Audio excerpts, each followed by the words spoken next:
이 시간 저에게 주시는 하나님 말씀은 마태복음 13장 1절에서 23절까지 말씀입니다. 시간 관계상 우리 1절부터 9절까지의 말씀만 함께 읽도록 하겠습니다. 마태복음 13장 1절에서 9절까지의 말씀을 함께 찾아서 함께 읽도록 하겠습니다. 함께 읽겠습니다. 그날 예수께서 집에서 나가사 바닷가에 앉으심에 큰 무리가 그에게로 모여들거늘 예수께서 배에 올라가 앉으시고 온 무리는 해변에 서 있더니 예수께서 비유로 여러 가지를 그들에게 말씀하여 이르시되 씨를 뿌리는 자가 뿌리러 나가서 뿌릴 때 그러는 길가에 떨어지매 새들이 와서 먹어버렸고 그러는 흙이 얕은 물밭에 떨어지매 흙이 깊지 아니하므로 곧 싹이 나오나 해가 부른 후에 타서 뿌리가 없으므로 말랐고 또는 다시 떨기 위해 떨어지매 가시가 자라서 기운을 막았고 또는 좋은 땅에 떨어지매 어떤 것은 100배 어떤 것은 60배 어떤 것은 30배의 결실을 하였느니라. 귀 있는 자는 들으라 하시니라. 아멘. 저희는 계속해서 마태복음을 말씀을 순서대로 살펴보고 있습니다. 오늘은 이제 13장, 마태복음 13장의 말씀을 함께 살펴보고자 합니다. 마태복음에는 크게 5개의 예수님의 설교가 담겨 있습니다. 5장 7절에 산상수훈의 설교, 10장, 오늘 13장, 18장, 20장, 또 24장에서 25장 이렇게 5가지의 설교가 있는데 오늘은 그 중에 3번째 설교에 해당되는 천국 비유에 대한 말씀을 함께 살펴보고자 합니다. 13장은 총 9가지의 비유가 들어있고요. 한 가지의 기사가 들어있습니다. 구성은 이렇게 되어 있고 내용들을 살펴보면 씨 뿌리는 자의 비유, 가라지 비유, 겨자씨 비유, 누룩 비유, 또 보화 비유, 진주 비유, 그물, 또 집주인 비유, 그리고 마지막 예수님의 행적에 대한 그러한 일들 다루는 말씀이 마태복음 13장 전체에 담겨 있습니다. 마태복음 전체를 통해서 말하고자 하는 것은 이겁니다. 하나님 나라, 천국은 어떤 곳인가? 천국은 작음에서 시작돼서 점점 커지는 곳, 그래서 확장되는 곳이다 라는 그러한 것을 전제로 해놓고 이 천국에 대한 이미지를 설명합니다. 먼저 첫 번째 비유인 씨 뿌리는 자의 비유를 통해서 우리가 천국에 대해서 예수님께서 가르치시는 것은 누가 이 천국을 살아갈 수 있는가, 어떠한 사람이 천국에 속한 사람인가를 말씀하십니다. 자, 우리 오늘 주어진 말씀, 또 13장의 첫 번째 비유인 씨 뿌리는 자의 비유에 대해서 한번 살펴보고자 합니다. 오늘 23절까지 읽었으면 좋겠지만 이미 저희가 잘 알고 있는 비유의 말씀이어서 9절까지의 말씀만 읽었습니다. 하지만 전체를 놓고 한번 살펴보도록 하겠습니다. 자, 말씀이 그날이라는 시점에서 예수님께서 집에서 나가셨다라고 기록하고 있습니다. 자, 이 집이 어딜까요? 예수님은 가버나움에 있을 때 보통 베드로의 집에 묵었던 걸로 보여집니다. 아마도 집에서 나가사라고 했을 때 이 집이 가버나움에 있던 베드로의 집으로 여겨집니다. 그렇게 나가신 예수님께서 어디로 가십니까? 바닷가로 가시죠. 여기서 말하면 갈릴리겠죠. 갈릴리 호숫가로 나가셔서 앉으셨습니다. 자, 여기서 앉으심에라는 이 표현에 담긴 의미가 있습니다. 당시 스승이 제자들을 가르칠 때 앉아서 가르쳤습니다. 그래서 앉는다라는 의미에는 예수님께서 누군가를 가르치고자 한다라는 의미가 담겨 있습니다. 그렇게 바닷가에 앉으셨는데 어떤 일이 일어납니까? 사람들이, 큰 무리들이 다가옵니다. 사람이 많았던 것 같습니다. 그래서 가르치려고 앉으셨던 그 자리를 일어나셔서 어디로 가십니까? 배 위에 올라서 앉으십니다. 다시 가르침을 준비한다는 것이죠.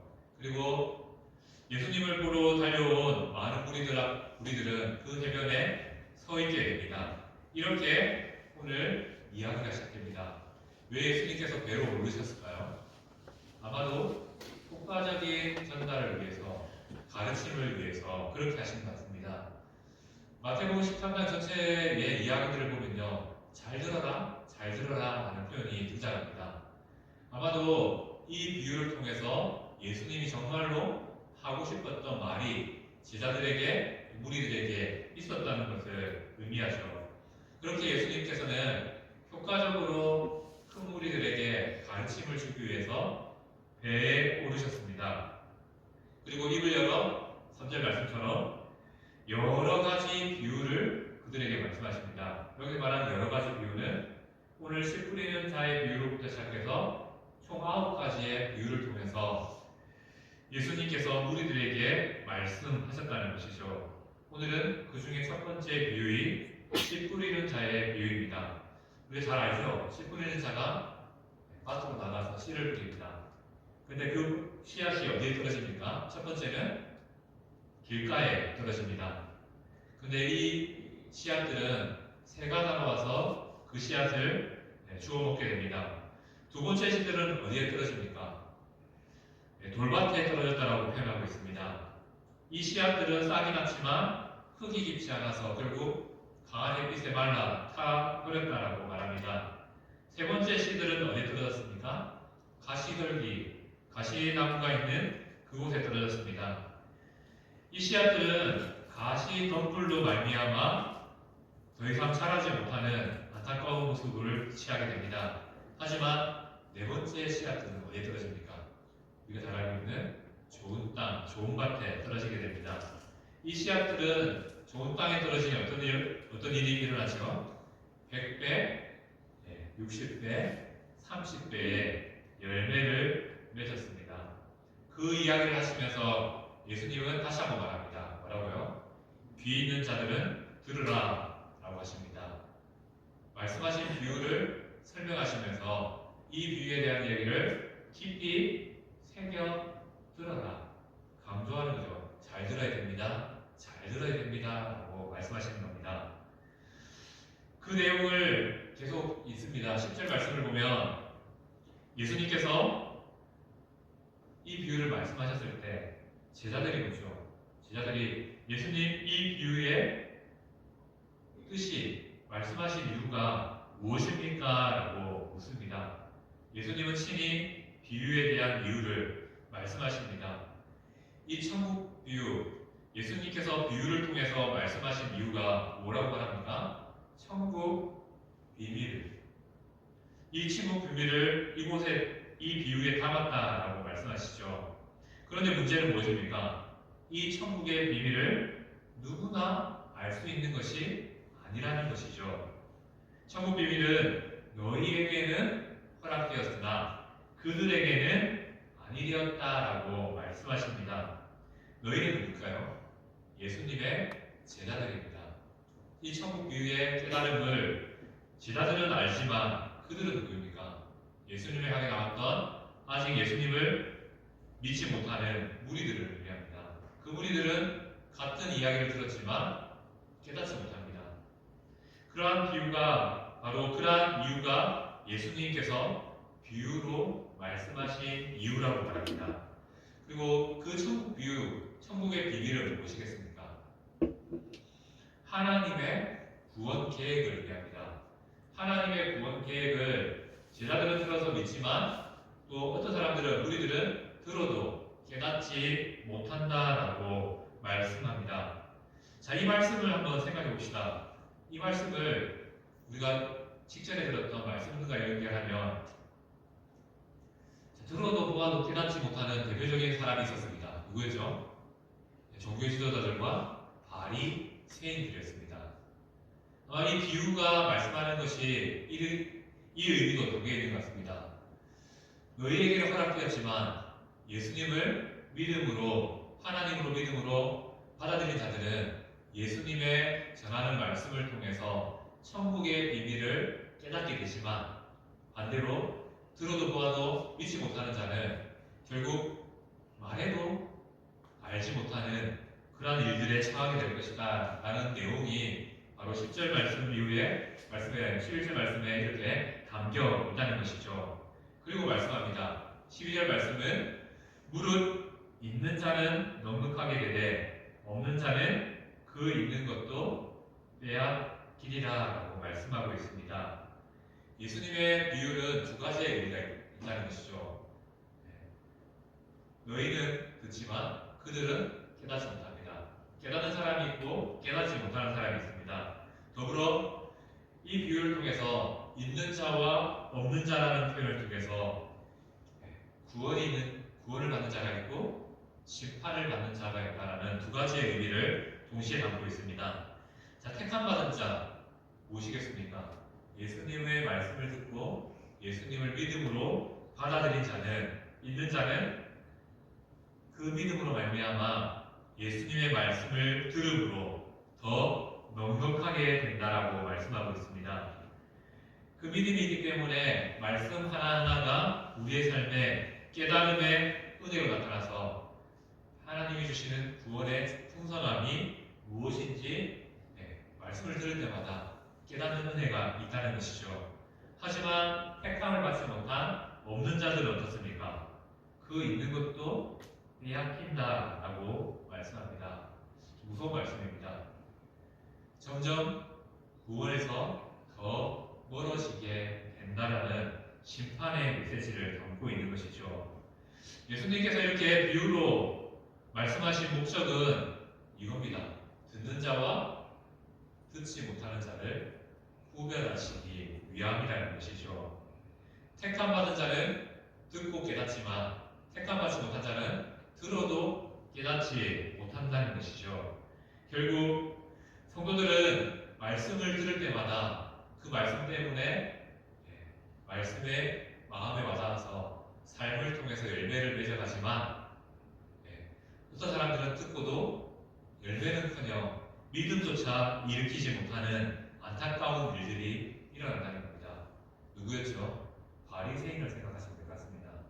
그렇게 열심히 쫓아다니면서 예수님의 말씀을 잘 새겨들었죠. 물론 공격하기 위해서 들었지만 그런 자들이 믿음으로 받아들였으면 진짜 예수님의 놀라운 영광 가운데 거할 수 있었는데 계속 거부하다 보니 오히려 더 말씀으로부터 멀어지고 심판으로부터 가까워지는 안타까운 일들이 일어나게 되었다는 것이죠.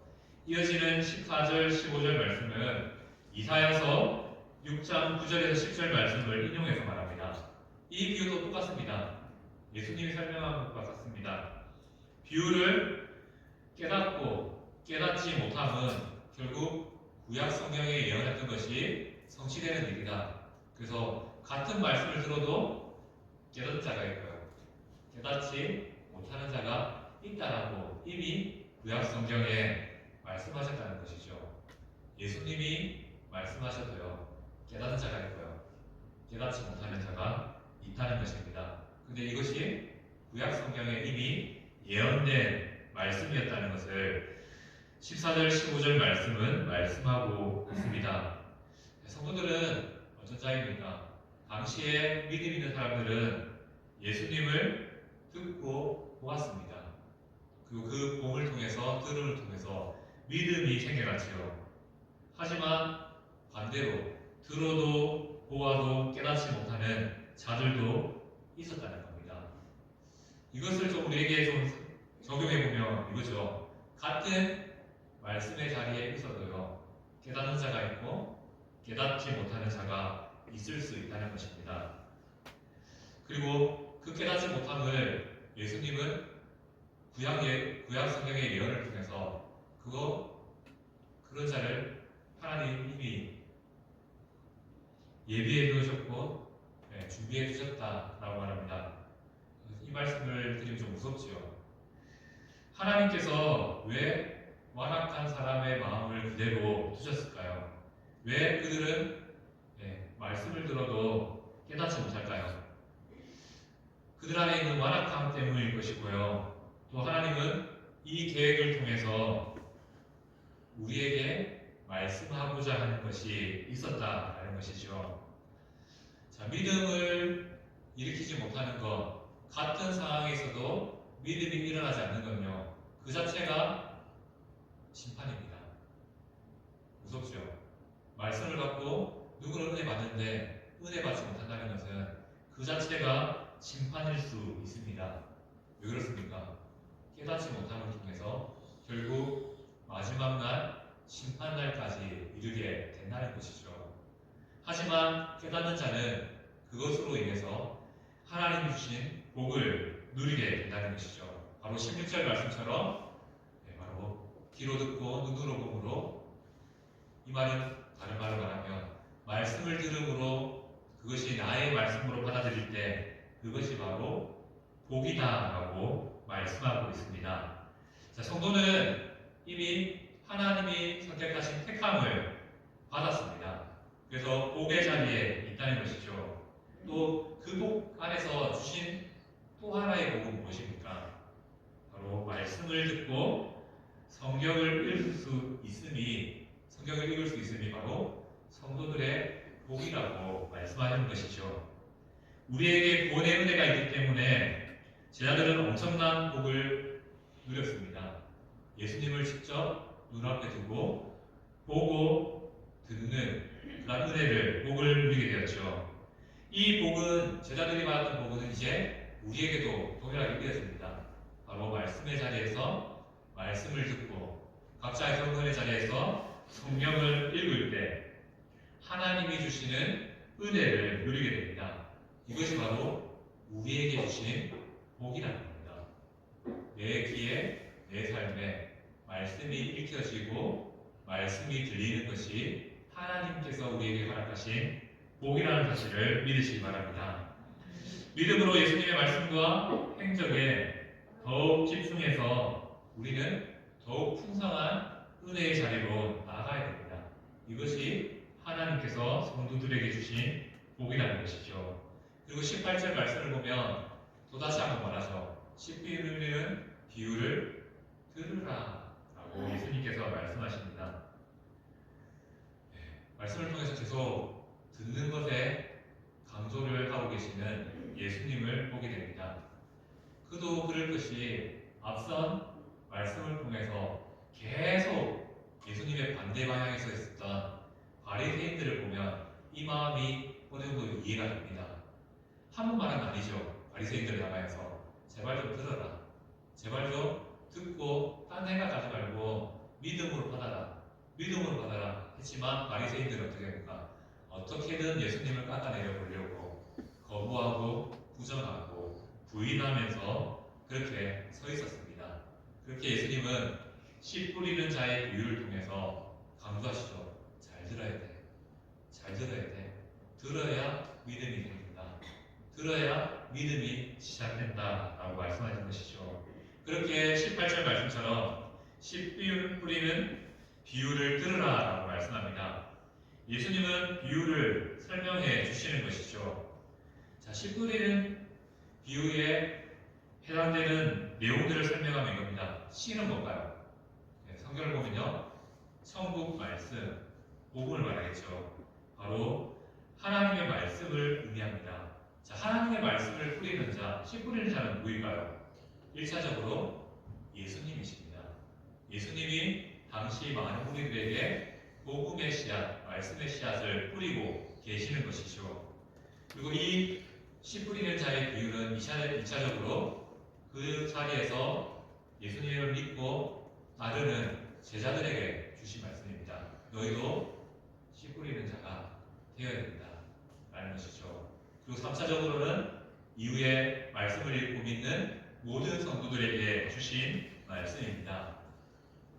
자, 예수님이 뿌리신 씨앗을 통해서 열매가 자랐던 것처럼 우리도 씨 뿌리는 자가 되어야 된다, 말씀을 전하는 자가 되어야 된다라고 말씀하는 것이 바로 씨 뿌리는 자의 비유라는 것이죠. 자, 우리가 이렇게 말씀을 뿌리기 위해서는 먼저 말씀을 받는 자가 되어야 된다는 것입니다. 우리가 네 가지의 비유를 너무나 잘 알기 때문에 간단히 한 번 더 살펴보면 이거죠. 길가에 말씀이 뿌려진 경우가 있습니다. 어떤 경우입니까? 말씀이 온전히 들려지지 않아서요. 악한 자 사탄이 와서 그 뿌려진 복음도 듣지 못하도록 거두어 버리는 인생이 있다는 것입니다. 그리고 돌밭에 뿌려진 말씀이 있지요. 말씀의 은혜를 받았지만 자라지 못해서 내가 연약하여서 교회 밖으로 나가는 순간 말씀은 온데간데 없고 결국 다시 한번 세상 앞에 넘어지는 자들이 있다는 것입니다. 또 가시떨기에 뿌려진 말씀은 무엇을 말합니까? 내가 말씀을 듣고 끄떡끄떡하지만 또 마음속으로 염려가 됩니다. 내가 세상 가운데 나가면 잘할 수 있을까?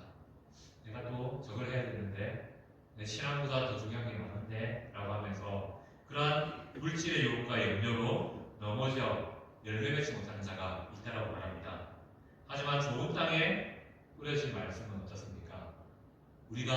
우리의 마음이 좋은 땅이 되면요, 어떠한 말씀도 우리의 삶에 뿌려졌을 때 100배, 60배, 30배의 열매를 맺게 하신다라고 말씀합니다. 그 열매 맺은 자가 씨 뿌리는 자가 될 수 있는 것이겠죠. 자, 오늘 말씀을 통해서 우리가 깨달을 수 있는 것은 이겁니다. 하나님께서 많은 사람들 중에 우리를 택해 주셨습니다. 믿으십니까? 아멘. 그 택함은 어떻게 나타납니까? 바로 우리가 말씀의 은혜를 받음을 통해서 열매 맺는 삶으로 나타난다는 것을 말씀하고 있습니다. 결국 열매는 누가 맺을까요?